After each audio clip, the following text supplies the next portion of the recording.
চোর তৃণমূল যারা পঞ্চায়েতে পুরসভায় ভোট লুট করেছে তারা অনেক কিছু করতে পারে।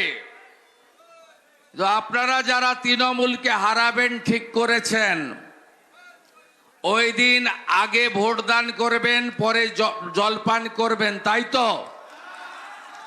আগে ভোট দান, পরে জলপান। আর কোথাও কিছু করলে সাথে সাথে আপনারা ধনঞ্জয়কে হোয়াটসঅ্যাপ মেসেজ করে বুথ নম্বর দিয়ে পাঠাবেন। আমার দায়িত্ব লম্বা লম্বা কেন্দ্রীয় পুলিশের লাঠি দিয়ে এই গুন্ডাদের কি করে সোজা করতে হয় আমরা সেটা জানি। সাগরদিঘির ভোট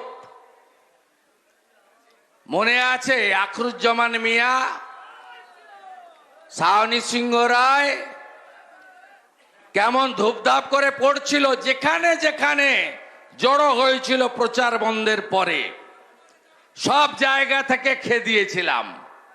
শুধু খবরটা চাই। ঠেলার নাম বাবাজি। ভোট হবে, নিজেরা নিজেদের ভোট দেবেন। আমি প্রথমেই আমাদের যার জন্য আমরা এসেছি, এর আগে আমাদের সর্বভারতীয় নেতা প্রতিরক্ষা মন্ত্রী রাজনাথ সিং, স্বরাষ্ট্র দপ্তরের রাষ্ট্রমন্ত্রী ভাই নিশীথ প্রামাণিক, মান্যবর রাজ্য সভাপতি সহ অনেক নেতৃত্ব যার হয়ে ভোট চেয়ে গেছেন। আমাদের প্রিয় প্রার্থী জেলার সভাপতি তরুণ নেতা ধনঞ্জয় ঘোষ, তাকে শুভেচ্ছা অভিনন্দন জানাই। ধনঞ্জয় ঘোষকে আপনারা কিসে ভোট দেবেন? এবারের ভোট ব্যালট না মেশিন? কত নম্বর টিপতে হবে? কত নম্বর? কত নম্বর? কত নম্বর? কত নম্বর? তাহলে আপনারা সব জেনে গেছেন, প্রস্তুত হয়ে গেছেন। মাঝে মাত্র কয়েকটি ঘন্টা, তারপরেই Trinamool bye bye bye bye. আমি বর্ষিয়ান নেতা শ্রদ্ধাস্পদ চিত্ত মুখার্জি, মান্যবর অ্যাডভোকেট, জেলার ইনচার্জ, অত্যন্ত দরদি কর্মী দরদি নেতা সুদীপ্ত চক্রবর্তী, যুগ্ম ইনচার্জ মনোজ সরকার, এই গ্রাম পঞ্চায়েতের পদ্মফুলের জেতা সদস্য মাননীয় সমীর ঘোষ, মাননীয় বুথ সভাপতি বিট্টু দাস এবং কার্তিক ঘোষ, শেষনাথ ঘোষ, জঙ্গিপুর 1 নম্বর মণ্ডলের সভাপতি গোপাল ঘোষ সহ সম্মানিত মঞ্চ, আমি প্রত্যেককে অভিনন্দন জানাই। আমার আজকে এটি তৃতীয় কর্মসূচি। আমি প্রথমে 9টা থেকে 10:30 ওল্ড মালদাতে খগেন মুর্মুকে নিয়ে পদযাত্রা করেছি 4 কিলোমিটার। তারপরে দক্ষিণ মালদাতে শিরুপাদিকে নিয়ে গাড়িতে র্যালি করেছি ইংলিশ বাজার থেকে নিমতিতা পর্যন্ত।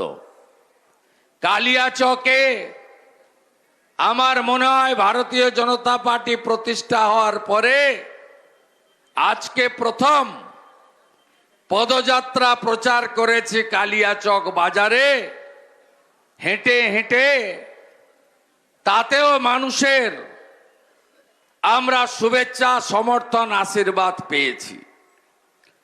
আমাদের আগের বক্তা ধনঞ্জয় ভাই বলছিলেন বারে বারে 8 থেকে 80, কাশ্মীর থেকে কন্যাকুমারী, কোচবিহার থেকে কাকদ্বীপ, দার্জিলিং থেকে দীঘা, সবাই জেনে গেছে যে আমাদের প্রধানমন্ত্রী কে হচ্ছেন।